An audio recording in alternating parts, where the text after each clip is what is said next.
Will Utah turn into California? That is the question we pose on this episode of the Utah Stories program. Thank you for joining me. My name is Richard Markosian. We're exploring that question today. I was sent a very funny meme from my brother. This is Gavin Newsom, a picture of him. Gavin Newsom was nominated Utah's Realtor of the Year. It says here, Utah has announced the Realtor of the Year. It is no other than California Governor Gavin Newsom. Gavin sold more homes in Utah than any other realtor in 10 years combined. Congrats to the 2020 Realtor of the Year. So we've been seeing tons and tons of people coming from California to Utah. And I want to examine that issue. And I wanted to examine it in the context of the elite and the super wealthy and the political leaders, the middle class and the poor. So that's what we're going to be doing on this program today. I think you'll enjoy it. But first I want to tell you about Canyon Meadows grass-fed beef. If you have not tried Canyon Meadows yet, then you're really seriously missing out.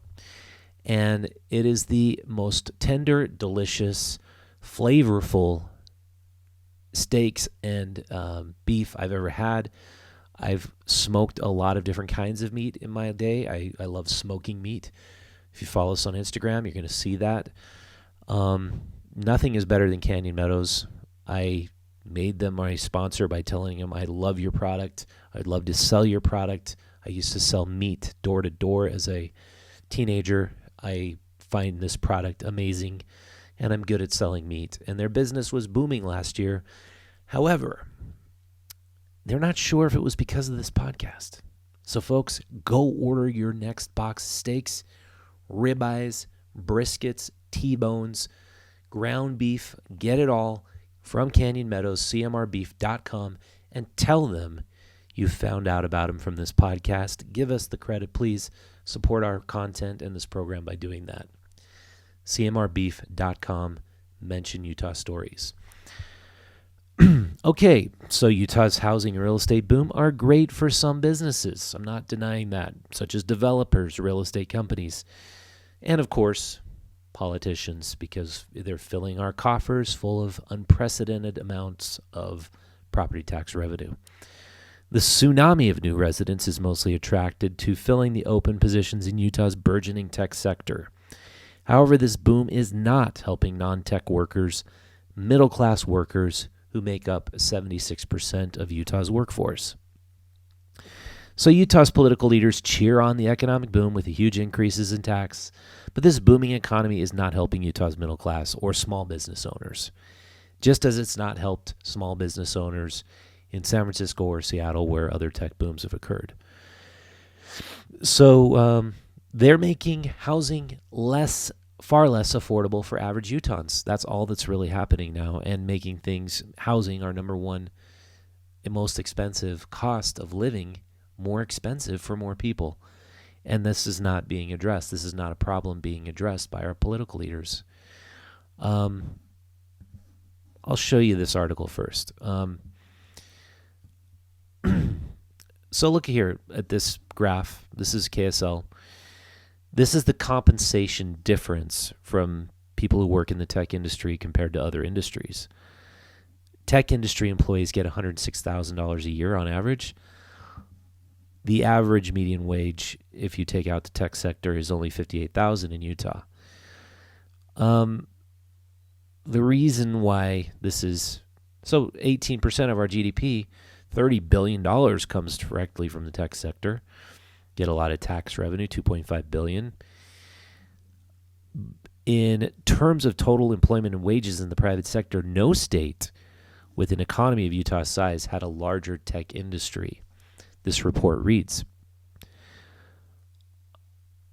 So why are we not doing backflips and celebrating? Because affordable housing is what enables people. It's what made people want to come out west. 20 acres was the original offer. You come here, you get 20 acres. That's all that was required. That's why pioneers came out here. That's why my ancestors came out here. We wanted to make our dreams come true on cheap land.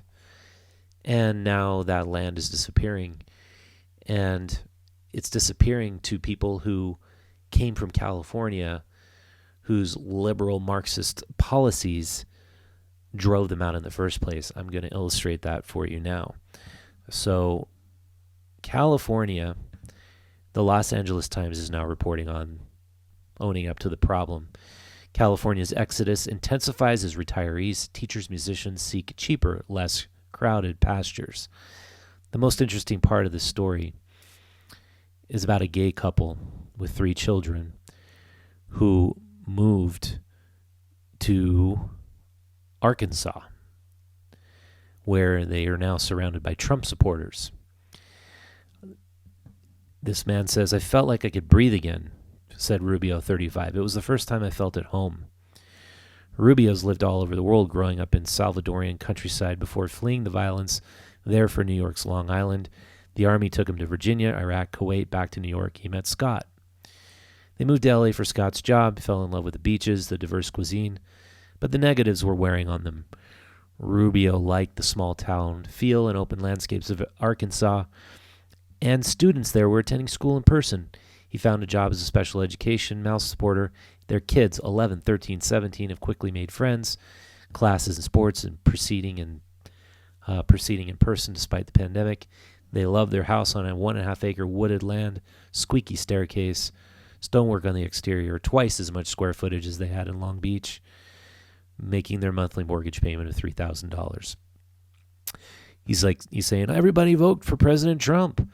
They've been surprisingly open-minded about the gay couple. I'm a gay brown man, and who would know that I'd feel comfortable here in this red state?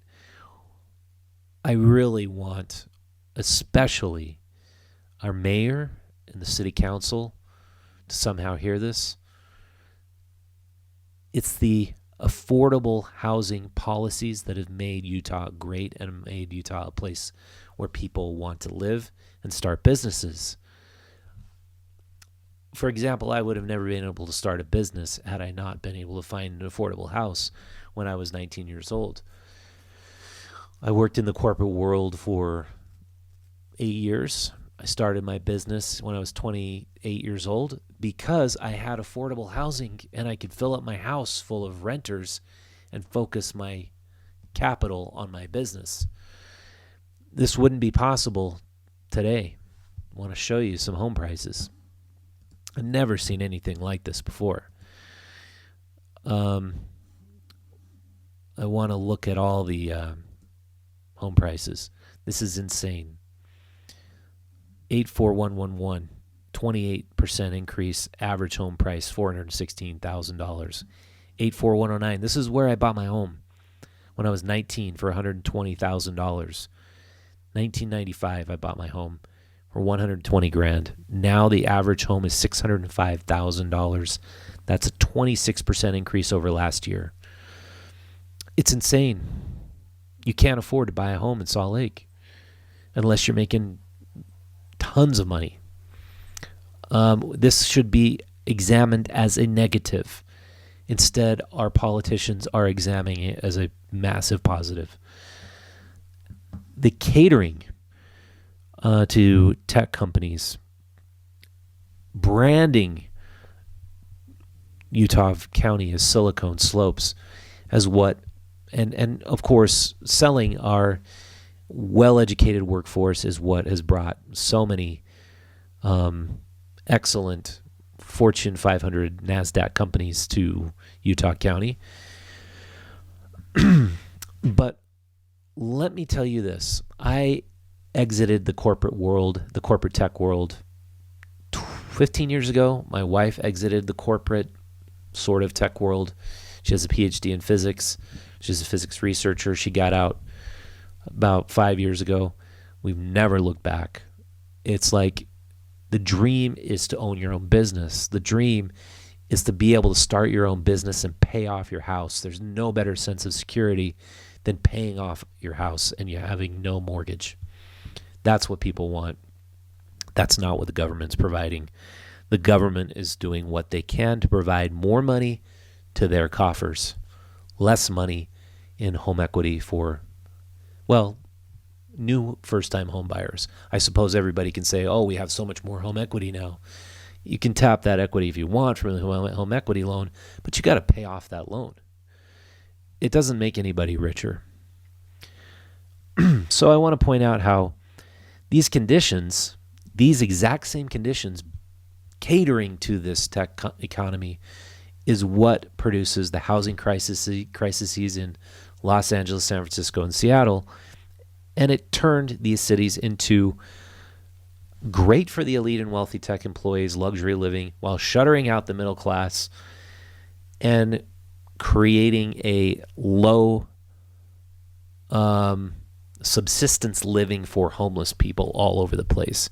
In simple terms, it leaves space for the super wealthy and the extreme poor. So there are currently hundreds and hundreds of units under construction in downtown Salt Lake. This housing boom is great, but the homeless people I talk to, I'm going to play that clip for you now. Interesting what they have to say. They'll get another person a house that's not working. But a working man can't get a house. Renee. What is it? Fuck a Renee. So A person out here that's out here every day, they can get a house, right? But a working person that's trying to be a productive citizen out here can't get help. You just because you can't afford the housing that's available? No, is that it, or? they're getting free housing. Oh, they're getting free because and you they're work, getting you help. Mm-hmm. They get income. They got SSI. But a person that's trying to do something, give them a chance. Yeah. Okay, you're mental. You're not normal. You need help. Send them to where they need to get sent. Sounds like you should be the homeless resource director. Oh, my friend said I should be believe me, I should be. My friend told me. I'm a smart person. My sister attorney, okay? So first of all, Eric saying that he isn't getting the help he needs because he's not on SSI. He wants to work. Interesting insight there. Very interesting. How our government punishes the people who want to work and helps the people, subsidizes the people who don't want to work. In simple economic terms, whatever you subsidize, you get more of. Whatever you tax, you get less of. If we are subsidizing homelessness more and more and more, you're going to get more and more and more homeless. If you start taxing homelessness, make it difficult for people to be homeless, you're going to get less and less of it. It's just a simple economic principle. Renee and Eric, they both want to work. They don't want to be on SSI. They don't want to be paid to have a disability. They don't believe they'll ever be able to afford the housing in Salt Lake. They want free government housing. That's what they're after. But they don't want to get on SSI to be able to have it. Interesting conundrum. But that's our current homelessness policy. We punish those who want to work. We subsidize those who want to be disabled. And California's current exodus is due to the failed policies of California's political leadership. In what's called the mass California exodus, thousands of middle-class residents are leaving due to the burdensome policies that especially harm the working poor and the middle-income earners. This is Envision Utah. I like this organization. This is their homepage. It just says right on the homepage, let's make sure Utah's housing shortage doesn't become like California's. And we are exactly doing that. So this Chem C. Gardner Policy Institute, they did a study. Home prices were up 8.1% last year. It's way beyond that now. I guess this is from May 2017. I mean, it's just going crazy now. I mean, we're not doing the right things. All our politicians are patting themselves on the back. They're saying, hooray, yeah, we're so freaking awesome. Look what we're doing. All these great jobs flowing into Utah. But again, newsflash, not everybody wants to sit in front of a glowing rectangle all day in a cubicle. Not everybody wants to have their complete output as an individual go into the ether of the virtual world. A lot of people want to make real products and have real tangible businesses and real relationships with people in the real world. That's why I left. I had 6-figure salary. I had it all. I left it to start a magazine, to start a print magazine. Most people would say I'm nuts. I love it. My wife left it to start putting on festivals for Utah makers. It's like tech jobs are okay, but people like to be making things in this world. They want to have real relationships. They don't want to sit in Zoom meetings all day. I mean, the COVID, if it's taught us anything, it's taught us that we need our communities. We need to be in front of each other. We need to be around each other to be happy. Oh, want to show you a couple of videos. Just want to show you what California, LA looks like today. And I want to talk about the sidewalks. I'm going to show you that clip now. People, and Manila in the Philippines has 70,000. So Los Angeles having 36,000 is quite a bit. All of the areas I'm going to drive through are in downtown proper and are just a small example of the homeless encampments that exist not only in downtown, but in this city and county. Many of the homeless were inside their tents or tarps. You could hear faint yelling and arguing going on behind their thin walls. Some wandered aimlessly. Others pushed shopping carts or baby strollers around with trash or recyclables inside. Some just laid down on the sidewalks without even a blanket. Others laid in the gutters, as if they didn't have any dignity or hope. As I drove through the homeless areas, many people yelled at me for filming them. Some would get upset for being on camera, Okay, pause it and right then there. straight away forget. You're walking down the sidewalk, and all of a sudden, there's a tent. And outside of the tent is human defecation. I'm not talking about LA. That's what's happening in Salt Lake right now. A friend of ours said she can't go out of her apartment without running into human defecation now on the streets of downtown Salt Lake City. My question is, when did it become okay for homeless people to set up tents in the middle of sidewalks? When did it become okay for people to spend all their time all day long out in front of private businesses who aren't shopping, who aren't doing anything besides standing there? That should not be okay. The taxpayers who pay for these sidewalks do so as a public service so that people can walk inside of their businesses. The tax-funded sidewalk system is supposed to be protected by the police and public safety officials. Instead, the mayor of California, Eric Garcetti, is allowing this to happen. That should never be allowed to happen. Certainly, homeless people need to go somewhere. They need to be able to go places, and they need to be able to camp out. But they cannot do it on public sidewalks. That should not be allowed. And as long as that continues, people are going to continue to flood out of LA. And it's just absolutely nonsensical to me. Anyhow, let me show you another clip. This is from CNBC. It's been called the anti-California dream, the tech exodus, the Great Migration.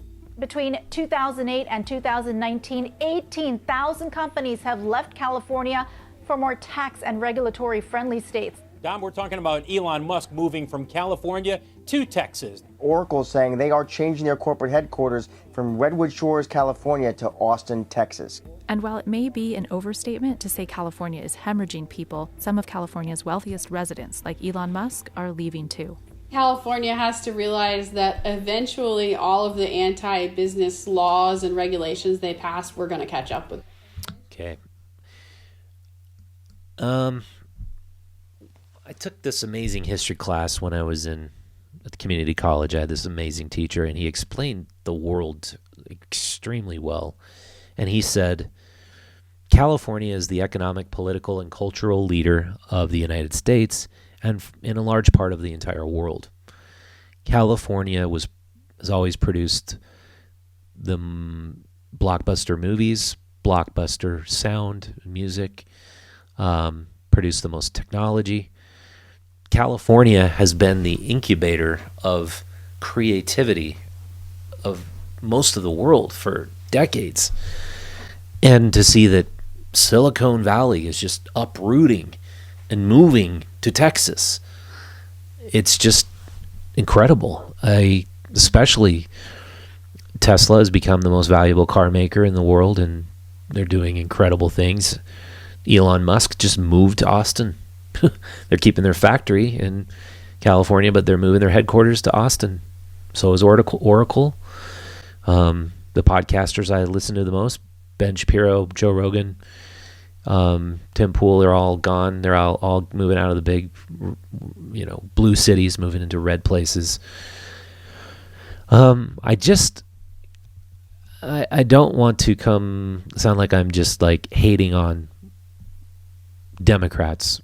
It's not that. It's more this policy that homelessness needs to be so subsidized that it infringes upon the property values and the rights of average working class citizens. That's not okay. Taxing the wealthy more and more and more, and this idea of the wealth confiscation and property confiscation are okay, as we saw in Seattle in the Chaz zone. The Black Lives Matter and these rioters just took over a giant section of the city in the air, and the mayor was just like, well, they have a point. Yeah, maybe we shouldn't have the police. Just insanity. And if you come here to Salt Lake, we welcome you. We welcome you from California. Just leave your politics where you left them. Come back here with an open mind. Realize what has made Utah great is the absence of government and the amazing spirit of the entrepreneurs who live here. The amazing spirit of the pioneers who made this amazing valley blossom as the rose. It should stay that way. We should keep this place awesome. And I hope the city council, the mayor, might actually hear this and do something about our affordable housing problem. Anybody who's earning $58,000 a year should be able to afford a home. They need to loosen up zoning laws, and residents need to not be practicing "not in my backyard" syndrome. We need to allow big, huge towers to accommodate thousands of people, have mass densities. That way we can stop this impact it's having on the suburbs and hopefully make Utah more affordable. Thank you for watching, everybody. If you want to support the show, go visit utahstories.com. Subscribe to our digital newsletter. It's absolutely free. We never spam you. We never sell your information to spammers. You can unsubscribe at any time. We will just send you this podcast at once a week. That is the best way to prevent, as we pointed out in our last episode, big tech from censoring us. Big tech's censoring, unfortunately, voices in the middle. We try to prevent non-political bias reports about Utah, and we try to preserve the independent spirit of Utah, and we always try to promote local businesses, as we did in our current issue, which you can pick up all over Utah. 650 locations, 10 associated food stores. Thank you so much for watching this and picking up the magazine and supporting our advertisers. Check out our restaurant resurgence guide. We need to support local restaurants. This is your guide to be able to do so. We made one for Salt Lake City and we made one for Ogden. And it's our way to say, go out, buy local from local restaurants, support them, and don't use Grubhub, Uber Eats, Postmates. Go use their delivery service, because then they'll be able to make money. And while you're at it, go use a Green Bike.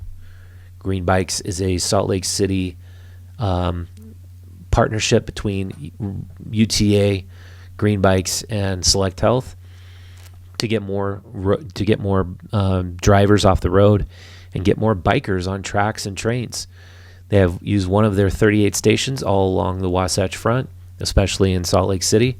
Hop around restaurants and bars, enjoy a Green Bike, and go use their pass at slcbikeshare.org.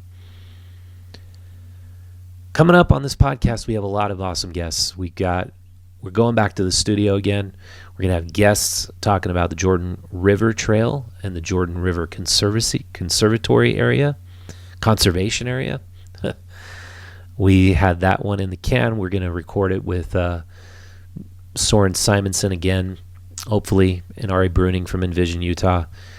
How we bring ecology and more nature trails to urban areas and bring nature to the city rather than having so many city people go to nature. Let's bring nature to the city. And we're going to be talking all about more affordable housing issues, all the issues that affect the quality of life in Utah.